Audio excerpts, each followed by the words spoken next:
नमस्कार। आजकेर विषय वृश्चिक राशि धनु लग्न बर्षफल 1431।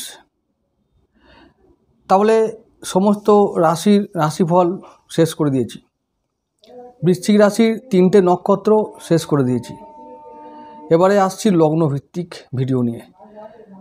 तो जानि ना समस्त लग्नेर भिडियो दिते पारबो किना, समयेर बड़ अभाव, तबे चेष्टा करब। तो যাই হোক, আজকে ধনু দিয়ে শুরু করছি। বৃশ্চিক লগ্ন আমি আগেই করে ফেলেছি, যদি দেখতে চাও তো প্লেলিস্টে চলে যাবে, দেখে নেবে। আজকে দ্বিতীয় নম্বর লগ্ন, 12টা লগ্ন আছে 12 দিন ধরে, সময় এত কম যে কি জানি হবে কিনা। আজকের যেটা বলছি ধনু লগ্ন বর্ষফল। প্রথমত আমি বলেছি আগের দিনের একটা ভিডিওতে যে আমরা বিচার মানে ফল কিভাবে পাবো, কতটা পাবো, কেমন পাবো, এটাকে আমরা ভাগ করতে পারি 3টে জিনিস দিয়ে: রাশি, লগ্ন ও নক্ষত্র। লগ্নের ভূমিকা আগে, অর্থাৎ 1 নম্বরে লগ্ন, 2 নম্বরে রাশি, 3 নম্বরে নক্ষত্র। তাহলে লগ্নর জন্য পড়বে 60, রাশির জন্য 30, 90 হয়ে গেল, নক্ষত্রের জন্য 10। তাহলে লগ্নর জন্য 60 পড়লে আমি আজকে লগ্ন বিচার করব। কী লগ্ন? ধনু লগ্ন। রাশির জন্য 30% আমি বলে ফেলেছি, বৃশ্চিক রাশিফল বলেছি, শুনেছো তোমরা। তো যে জাতক বা জাতিকার বৃশ্চিক রাশির ধনু লগ্ন, তাহলে সেই তার ভাগ্য কী হবে, কেমন হবে তোমরা বুঝে নিতে পারছো নিশ্চয়ই। তার মানে তার ভাগ্যটা কেমন হবে সম্পূর্ণ 60% নির্ধারণ করবে গুরুদেবের পজিশনের উপরে, অবস্থানের উপরে, তার নিজস্ব ক্ষমতার উপরে। কেন? ধনু লগ্নের অধিপতি গুরুদেব। তোমরা ভাবছো যে বৃশ্চিক রাশি হলো বলে বৃশ্চিক রাশির ভালো হবে বলে নিলাম, শুনে নিলাম, দারুণ হবে, বিশাল মস্তি, খুব সুখ। তা নয়, তোমরা এটা মনে করো না, আমি জানি তোমরা খুব প্র্যাকটিক্যাল, একবারে ভেসে যাওয়ার মতন, আবেগে ভেসে যাওয়ার মতন তোমরা মানুষ নও। তবে আমি এটাই বলতে চাইছি বা বোঝাতে চাইছি যে ধনু লগ্ন যে কোনো লগ্ন, ধনু হতে পারে, মকর হতে পারে, সেই লগ্নের অধিপতির ক্ষমতা অনুযায়ী ফল তোমরা পাবে। প্রথম এটা শর্ত। তারপরে রাশি যাই হোক, সেই রাশিপতির ক্ষমতা অনুযায়ী ফল পাবে। তারপরে নক্ষত্র অধিপতির ক্ষমতা অনুযায়ী ফল পাবে। এই হলো নিয়ম। তাহলে ধনু লগ্নের অধিপতি গুরুদেব, তাহলে গুরুদেব তোমাদের 60% নিয়ে রেখেছে যে ফলটা কেমন দেব। বৃশ্চিক রাশি হোক, ও পরে আসছি, ওটার জন্য মঙ্গলদেবের অবস্থান পরে দেখব, দেখে নিয়েছি ওটা। এবার ধনু লগ্ন দেখব। কারণ আমার লগ্ন ধনু, আমাকে সেইভাবে ফল দেবে গুরুদেব, তার অধিপতি যেহেতু গুরুদেব। তো এবার দেখতে পাচ্ছি ধনু লগ্নের অধিপতি আছেন গুরুদেব সেই 6ষ্ঠভাবে বৃষ রাশিতে থাকবেন, কদিন পর যাবেন, আছে বলে এখন ধরে নেওয়া যায়। তো এইবার সারা বছর ওখানে থাকবেন 6ষ্ঠভাবে, ভাব হিসাবে কিন্তু খারাপ ভাব। তাই অনেকে বলছে খুব খারাপ যাবে, ভয় দেখাচ্ছে, এরকম ব্যাপার। কিন্তু আমি ভয় দেখাবার বান্দা নই, আমি যেটা ফ্যাক্ট সেটাই বলবো। ভাব হিসাবে অশুভ হতেই পারে, কিন্তু আমার ওখানে 3টে নক্ষত্র আছে। গুরুদেব নক্ষত্র বা যে কোনো গ্রহ না নক্ষত্রে অবস্থান করে, নক্ষত্র অনুযায়ী ফল দেয়। তাহলে ফলাদেশটা নক্ষত্র অনুযায়ী হবে। রাশিপতি বা লগ্নপতি যদি মিত্র নক্ষত্রে থাকে, তার অবস্থান বা সেই তার অবস্থাটা ভালো হয়, শুভ হয়, এটা মনে করা হয়। যদি রাহু নক্ষত্রে থাকতো, সাথী বা আদ্রায় থাকতো, তাহলে বলতাম গুরুদেব কষ্টে আছে, তাহলে কষ্ট বা অশুভ ফল দেবে। কিন্তু তা একদমই নয়, কারণ ওখানে গুরুদেব প্রথমে বৃষ রাশিতে কৃত্তিকা কিছুটা থাকবে, তারপরে রোহিণী, তারপরে মৃগশিরা, এই 3টে নক্ষত্র থাকবে, গোচর করবে। তাহলে সেগুলো তার মিত্র গ্রহের নক্ষত্র। তাই তিনি অবস্থান শত্রুভাবে করলেও তাহলে তার অবস্থানটা খুব করুণ হবে না। আমি একটি ঘরে অবস্থান করছি, কিন্তু আশেপাশে শত্রুরা আছে, ঠিক আছে, শত্রু থাক না আশেপাশে, আমি তো তাদের সঙ্গে কোনো সম্পর্ক রাখি না, আমি আমার ঘরে সুরক্ষিত আছি, ব্যাস, আমি অবস্থান করছি ভালো অবস্থায়, তাহলে আমি ফল দেব ভালো। এটা লজিক। তাহলে গুরুদেব প্রথমে কৃত্তিকায় থাকবে, রবি নক্ষত্রে থাকবে অনেকটা সময় পর্যন্ত। তাহলে রবিদেব আমাদের কর্মপতি, বৃশ্চিক রাশির কর্মপতি, আর ধনু লগ্ন থেকে ধরলে নবমপতি। তাহলে কি হচ্ছে, কর্ম ও ভাগ্যভাব এবছর অনেকটা অনুকূল থাকবে, এটা নিঃসন্দেহে বলা যায়, জোর দিয়ে বলা যায়। হ্যাঁ, ষষ্ঠ ভাব তো, শত্রু ভাব বলছো, একটু প্রাথমিক দিক থেকে বাধা থাকবেই, আর ওটা সব জায়গাতেই থাকে, সব সময় থাকে, সারা জীবন থাকে, সেটা প্রাথমিক এবং সাময়িক। সেই বাধাটুকু কাটাতেই হবে, কারণ এই জীবনটা কিন্তু আরাম সজ্জা নয়, সেটা সবাই জানে এবং তোমরাও জানো। তাই বলছি যে বাধা থাকবে না এরকম জীবন আশা করো না। আমি আবার বলেছি বৃশ্চিক রাশির জীবন যোদ্ধার জীবন, আবার ধনু লগ্নও কিন্তু যোদ্ধারই জীবন। তাহলে যুদ্ধ তোমাদের অঙ্গ, এবং যুদ্ধ করতে ভয় না পাওয়াটাই তোমাদের কাছে মঙ্গলজনক। জীবন যতই যুদ্ধ পূর্ণ হোক বা সংকটজনক হোক, তোমাদের যুদ্ধ করতে হবে, এবং যুদ্ধ করতে পিছুপা তোমাদের হলে চলবে না। বাধা তোমরা কাটিয়ে উঠবেই, ভাগ্য ভাবকে এবার তোমরা শুভ অবস্থায় নিয়ে যাবেই, এটা আমি তোমাদেরকে জোর দিয়ে বলতে পারি।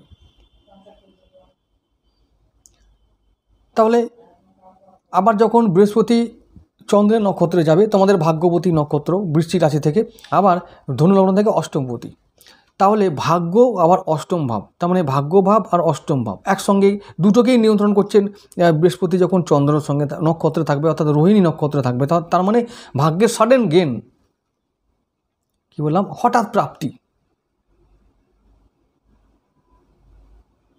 হবেই। যারা ওই সমস্ত জায়গায় আছো তারাই পাবে, হাউস ওয়াইফ পাবে নাকি রান্না বান্না করলে, এটাই ব্যাপার। হ্যাঁ, তার স্বামী পেতে পারে, যদি সেই ধনু লগ্ন বা বৃশ্চিক রাশি হয়, তার ভাই পেতে পারে, এবার তারা যদি তাকে কিছু দেয় তো এটাই ব্যাপার। এইবার এই হলো ঘটনা। তার মানে ভাগ্যভাব আর আমাদের অষ্টম ভাব একসঙ্গে জুড়ে কাজ যখন করবে, যখন 60% আর 30% ফল আনার চেষ্টা করবে একে অপরের সাথে জুড়ে গিয়ে, তখন কিন্তু একটু হলেও জীবনটা হয়তো বদলাতে পারে, বা একটু হলে সহজ ও সুন্দর হতে পারে। এই সম্ভাবনাগুলো থাকবে গোচরে। জন্ম পত্রিকা যদি অন্যরকমের হয় তাহলে কিন্তু হয়তো ফল অন্যরকম হতেই পারে। আমাদের তো ক্ষমতা হচ্ছে যে গোচর ফল বিচার করে তোমাদেরকে ফলাদেশ করা। ওই গুরুদেব যখন মঙ্গলের নক্ষত্রে থাকবে, তখন তোমাদের বৃশ্চিক রাশি হলে রাশিপতি হলো, ষষ্ঠপতি হলো মঙ্গলদেব। তার মানে কি হলো, রোগ ঋণ থেকে মুক্তি পাবে, শত্রু পীড়া থেকে মুক্তি পাবে, শরীর স্বাস্থ্য ভালো থাকবে মঙ্গলদেবের জন্য। আবার ওদিকে গুরুদেব তোমাদের লগ্নপতি হওয়ার জন্য, তো তাহলে ষষ্ঠভাবে থাকছেন লগ্ন থেকে, ওদিকে ধনু লগ্ন থেকে, তাহলে কি হবে, তো রোগ ঋণ থেকে তিনি মুক্তি দেবেন, এটা অনিবার্য।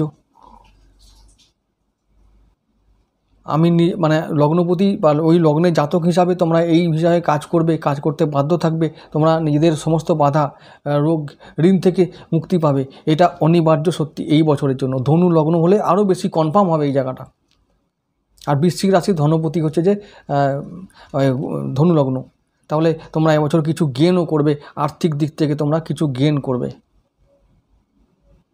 তোমাদের রাশি মানে বৃশ্চিক থেকে যদি পঞ্চম ধরি, তাহলে মীন রাশি পঞ্চম হচ্ছে, তাহলে ওইখানে রাহু আছে। আবার আমাদের ধনু লগ্ন থেকে যদি রাহু মীনটা ধরি, তাহলে ওটা ফোর্থ হাউসে, ওখানে ফোর্থ হাউসে রাহু।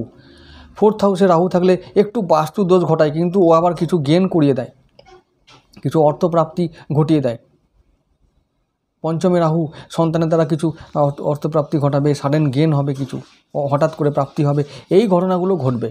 তার মানে কি হবে, ভালো বেশি মন্দ কম এই বছরের জন্য বৃশ্চিক রাশির জন্য খুব ভালো সময়। আবার আমার বিচারে ধনু লগ্নের জন্য এবছর ভালো সময়। অনেকে বলছে ধনু রাশি হলে দারুণ ব্যাপার, খারাপ হবে, খুব কষ্টে যাবে, ভয় দেখাও আর তোমরা ভয় খাও, কোনো অসুবিধা নেই, খাও। বিচার যেটা হবে সঠিক করতে হবে, সঠিক গাইডলাইন দিতে হবে, এটা আমার এটা পলিসি, আমি এটা করে থাকি। তো যাই হোক, অন্যদের সঙ্গে মতান্তর হতেই পারে, তবে আমি এটা একটাই কথা বলতে চাই, তোমাদের বৃশ্চিক রাশি আর ধনু লগ্নকে বলতে চাই যে যুদ্ধ তোমাদের জীবনের অঙ্গ, কোনো বিষয়ে পিছপা হবে না, হতাশ হবে না, এগিয়ে চলো। এই বছর সেরা সময় কিছু করে দেখাবার, কিছু করে নেবার। ধনু লগ্নের ধনপতি কে আছে, ওই শনিদেব। ধনু লগ্ন থেকে যদি ধরি লগ্ন, তাহলে 1 নম্বর ধনু লগ্ন, 2 নম্বর মকর রাশি, 3 নম্বর কুম্ভ রাশি, তাহলে দ্বিতীয় ভাবকে মকর রাশি, তার অধিপতিকে শনিদেব। তাহলে শনিদেব কোথায় আছে এখন, কুম্ভ রাশিতে তৃতীয়ভাবে আছে, মানে 3 নম্বর ঘরটা কার থেকে, ধনুর থেকে। ধনু থেকে তৃতীয়ভাবে, আবার বৃশ্চিক থেকে চতুর্থভাবে। তাহলে শনি চতুর্থভাবে বৃশ্চিক থেকে হলে ফল দিচ্ছে ভালো, শশ মহারাজযোগের ফল দেবে। বা তৃতীয়ভাবে যদি তৃতীয়পতি থাকে তাহলে কি হবে না, আশেপাশের মানুষজন থেকে, আত্মীয় স্বজন, পাড়া প্রতিবেশী, ভাই বোনের থেকে আমরা একটা অযাচিত সাপোর্ট পাবো। কী সাপোর্ট পাবো, কোন বিষয়ে পাবো না, আমাদের ভাগ্যকে বদলাবার জন্য, জীবনকে সহজ ও সুন্দর করে তোলার জন্য, বা আমরা যে কোনো কাজে যদি সমস্যায় পড়ি তারা আমার কাছে এগিয়ে আসবে, আমাদের সাহায্যে এগিয়ে আসবে। ধনভাব শুভ থাকবে, কারণ ধনপতি শনিদেব এখন নিজের ঘরে অবস্থান করে আনন্দে আছেন, তাহলে ধনভাব শুভ। কিছু টাকা এবছর ব্যাংকে আসবার সম্ভাবনা আছে, ইনকাম করতে পারবো, আয় ইনকাম বৃদ্ধি পাবে, এটাই হলো ঘটনা। অন্যান্য বছরের তুলনায় এবছর খুব শুভ একটা বছর আসবে। তাহলে কোথায় আমার কাছে যদি ইনকাম হয়, আমার যদি টাকা আসে, তাহলে অশুভ কোথায় হলো ভাই? আমার কাছে টাকা আসবে তো, আমি ইনকাম করতে পারবো, শশ রাজযোগের ফল পাবো বৃশ্চিকের থেকে। তাহলে কোন অ্যাঙ্গেল থেকে খারাপ হলো? পঞ্চমের রাহু থাকবে, বৃশ্চিকের অ্যাঙ্গেল থেকে আবার চতুর্থে রাহু থাকবে, ফাটকা ইনকাম করে ঘরে ঢোকাবার সুযোগ পাবো, ব্যাস। হ্যাঁ, কেউ যদি নেশা করে সেটা আমার দায়ী নয় ভাই। ফোর্থ হাউসে রাহু থাকলে নেশা করতে পারে, সেটা আমি কী করবো? টাকা পয়সা থাকলে সে নেশা করবে না কি ভাঙ করবে, সেটা তার দায়িত্ব তো, জ্যোতিষীর নয়। এটা করবেই, কিছু করার নেই। ঘরে একটু টুকটাক ঝামেলা হবে মাঝে মাঝে, টাকা থাকলে যেটা হয়, পকেট গরম থাকলে মন গরম মাঝে মাঝে হয়ে যায়, মন থেকে বেশি মাথা গরম হয়ে যায়, এই ঘটনাগুলো ঘটবে টুকটাক। এগুলো যদি অশুভ ঘটনা বলে থাকো তাহলে আমরা কিছু করার নেই। আমি চলে আসছি তোমাদের ধনুলগ্ন সাপেক্ষে পঞ্চমপতি মঙ্গলদেবের কথায়। প্রথম দিকে যখন অঙ্গার দোষ তৈরি করবে তখন একটু সমস্যা তৈরি হবে। কী সমস্যা? সমস্যা এটাই যে মাথা গরম হয়ে যাবে, শত্রুর সঙ্গে বিবাদ হয়ে যাবে, ওই একটা সমস্যা। আবার যদি বৃশ্চিক থেকে ধরি তো ষষ্ঠপতি, শত্রু তৈরি হবে, মাথা গরম করলে, বিবাদ করলে শত্রু তৈরি হয়ে যাবে, তো এইটা করবে না। বৈশাখ জ্যৈষ্ঠ মাসে চুপচাপ থাকো, মাথা ঠান্ডা করে, ইনকাম হোক পকেটে ঢোকাও, বাদ দাও, তর্ক বিতর্ক বাদ দাও, শত্রু থেকে সাবধান থাকো, ঝামেলা মিটে গেল। কথা বাড়াবে না, কাজ করো, বেরিয়ে এসো, ঘরে ঢুকে পড়ো। নেশা করো, ঘুমিয়ে পড়ো, চুপচাপ প্র্যাকটিক্যাল কথা বলবো। নেশা করা খারাপ আমি বলছি, কিন্তু ওই যে বললাম করো, কি করবে, জালে জড়িয়ে গেছো, জালে জড়িয়ে গেলেও কিন্তু চুপচাপ থাকো, যত ছটফট করবে জাল আরও শক্ত হবে, দরকার নেই, এসো খাও শুয়ে পড়ো, ঝামেলা শেষ। এবার চলে আসছি তোমাদের ষষ্ঠপতি ধনুলগ্ন থেকে, ষষ্ঠপতি শুক্রদেব, আর এদিকে বৃশ্চিক থেকে সপ্তমপতি শুক্রদেব। তাহলে সপ্তমে বৃহস্পতি থাকছে, বৃশ্চিকের সপ্তমে, আর ওদিকে ধনুর ষষ্ঠে থাকছে বৃহস্পতি। তাহলে সপ্তম ও ষষ্ঠে শুভ গ্রহ থাকলে আমরা এই জায়গা থেকে ভালো ফল পাই। মানে ওই যে ঋণ মুক্তি ঘটাবো, ব্যবসা করবো, মানে ব্যবসা করবো, ঋণ মুক্তি ঘটাবো, চাকরি করবো, ঋণ মুক্তি ঘটাবো। এবছর রোগ মুক্তি ঘটবে, আমাদের রোগের জন্য কিছু, রোগ থেকে মুক্তি পাওয়ার জন্য আমরা কিছু পথ পাবো, শত্রুরা কন্ট্রোলে থাকবে, এটা হলো ঘটনা। ধর ধনুলগ্ন, আবার চলে আসছি ধনুলগ্ন থেকে সপ্তমপতি মিথুন রাশি। মিথুন রাশি বুধদেব রাহুর সঙ্গে থাকবে, তাহলে সপ্তমপতি রাহুর সঙ্গে থাকলে কি হবে, ব্যবসা থেকে ফাটকা ইনকাম করবে, কিন্তু বউটা আবার গণ্ডগোল করতে পারে, বা স্বামীটা আবার একটু গণ্ডগোল করতে পারে, নেশা করতে পারে, উল্টো পাল্টা বকতে পারে, ঝগড়া করতে পারে, একটু এই বিষয়ে সাবধান থাকতে হবে। ভালো যেমন হবে তেমনি মন্দও আছে, এই ব্যাপার। তো আবার বৃশ্চিকের থেকে ওই মিথুনের ঘরটা অষ্টম, বিবাহ বিচ্ছেদ হতে পারে, বেশি বকবক করলে জীবনসাথী ছেড়ে চলে যেতে পারে, বকবক করবে না, চুপচাপ থাকো। নবমপতি বৃশ্চিকের থেকে নবম ঘর কোনটা, কর্কট রাশি, চন্দ্র অধিপতি, মহা চঞ্চল, ভাগ্য একবারে সে ওঠানামা করে। আবার ওটা হচ্ছে যে ধনুর থেকে অষ্টম, তার মানে কি হঠাৎ করে কিছু ঘটে যাবে, এরকম সম্ভাবনা তোমাদের জীবনে সবসময় থাকে। ভালো হতে পারে, খারাপও হতে পারে, সেটা জন্মছক বলবে। তাই বলবো এই জায়গায়, মানে কোন জায়গায়, যে চন্দ্রের জায়গা থেকে তোমরা চন্দ্রকে সবসময়, যেহেতু রাশি হিসাবে ডাউন এবং লগ্ন হিসাবে কোনো মিত্র গ্রহ, কিন্তু তাই অশুভ খুব মারাত্মক কিছু না ঘটলেও কিন্তু এর প্রতিকারটা করা দরকার, একমাত্র শিব অভিষেক করে এবং এর প্রতিকার গ্রহণ করে। তো এগুলো করলে চন্দ্রদেবকে এবং ভাগ্যকে শুভ রাখা যায়, এটা বলা যেতে পারে। কিন্তু এরকমও নয়, বৃশ্চিক রাশি ধনুলগ্ন হলে খুব খুব যে একবারে দুর্ভাগ্য হবে, জীবনে বাঁচা যাবে না, এরকম ম্যাক্সিমাম ক্ষেত্রে হয় না, এবছরও সেরকমই হবে। এবারে বৃশ্চিকের থেকে দশমপতি রবিদেব, আর ওদিকে নবমপতি রবিদেব ধনুলগ্ন থেকে। তাহলে কি হচ্ছে, নবম আর দশম, তাহলে ভাগ্যভাব আর কর্মভাব, দুটোই একসঙ্গে নিয়ন্ত্রণ করবে আমাদের মিত্র গ্রহরা, এবার রাশিপতিরা, মিত্র লগ্নপতিরা। এবারে ওই রবি গ্রহ নিয়ন্ত্রণ করবে, রবি গ্রহ নিয়ন্ত্রণ করবে ভাগ্যকে আর কর্মকে।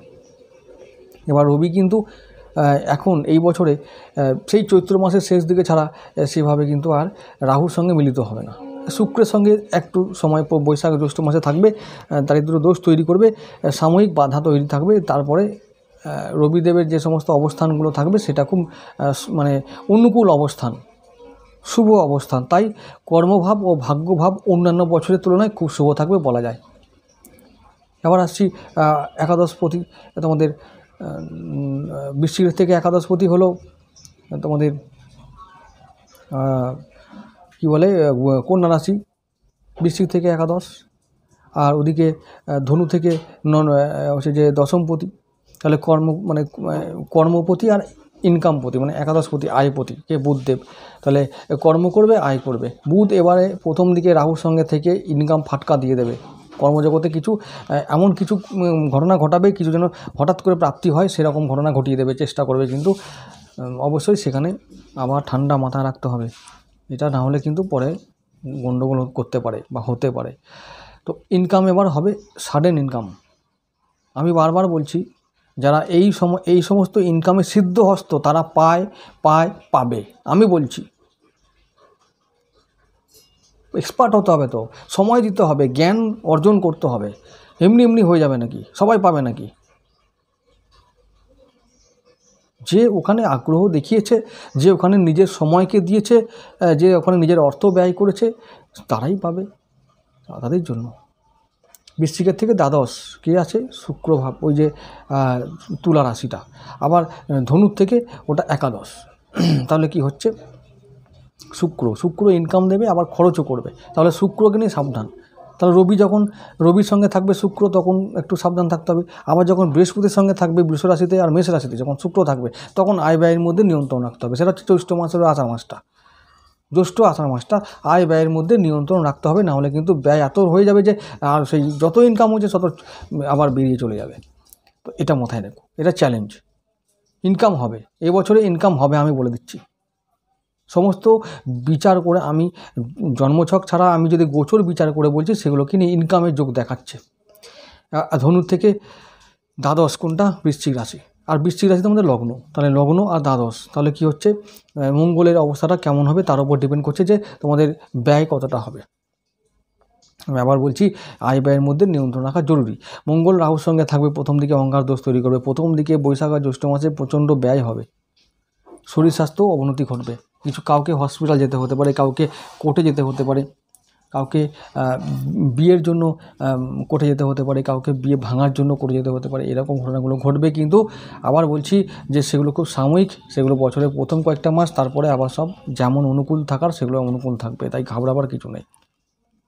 আমি কিন্তু ধনু এবং বৃশ্চিক দুটো লগ্নেরই সাপেক্ষে বা দুটো রাশির সাপেক্ষে, রাশি আর লগ্ন এই দুটো সাপেক্ষেই কিন্তু দুটো ভাব বিচারই আমি বারবার করে দিয়েছি, 1 নম্বর থেকে 12 নম্বর ভাব পর্যন্ত। তাহলে কেউ বলতে পারবে না দাদা ধনু লগ্নকে বেশ করে করেছো, তা কিন্তু নয়। যাই হোক, আমি আমার মতন করে চেষ্টা করে বললাম। আর ধনু লগ্নের জন্য আমি অনেক কিছু বলেছি, তারা কেমন হয়, তারা কী রকমের মানুষ, তারা যদি কেউ আবার জানতে চায় তাহলে ধনু রাশিতে আমি অনেক ভিডিও দিয়েছি, তোমরা আমার ভিডিওর সেই প্লেলিস্টে গিয়ে তোমরা দেখতে পারো। তো আমি বিশ্বাস করি যেভাবে বৃশ্চিকের জন্য ভিডিও করেছি তোমাদের ভালো লাগে, সেইভাবে কিন্তু ধনুর জন্য ভিডিও করেছি, তারাও ভালো বলে, তাদেরও ভালো লাগে। তোমরা দেখতে পারো, অনেক কিছু জানতে পারবে, নিজের জীবন ও নিজের ভাগ্য সম্বন্ধে তোমরা দেখবে। আমি বিশ্বাস করি তোমাদের ভালো লাগবে, তোমরা জানতে পারবে অনেক কিছু। আমি আমার সমস্ত রাশিফলের ভিডিও আমি আন্তরিকতা দিয়েই তৈরি করি, সময় দিয়ে তৈরি করি। সময় পাই না, নির্মাণ করি না, কিন্তু তাই নয় এটা যে করে দিলাম, বলে দিলাম উল্টোপাল্টা, বেরিয়ে চলে গেলাম, ওরকম আমি করি না। সময় পাই না, করি না, করবো না, কিন্তু যা করব সলিড করব, এটাই আমি করি। যাই হোক, আজকে বন্ধুরা এটুকু থাক। ধনু লগ্ন হলে কিন্তু পোকরাজ অবশ্য ধারণ করবে, এটা মাথায় রেখো। আর বিষ্ণু সহস্রনাম জপ করবে, হলুদ বস্ত্র ধারণ করবে, হলুদ তোমরা সেবন করবে, কাঁচা হলুদ।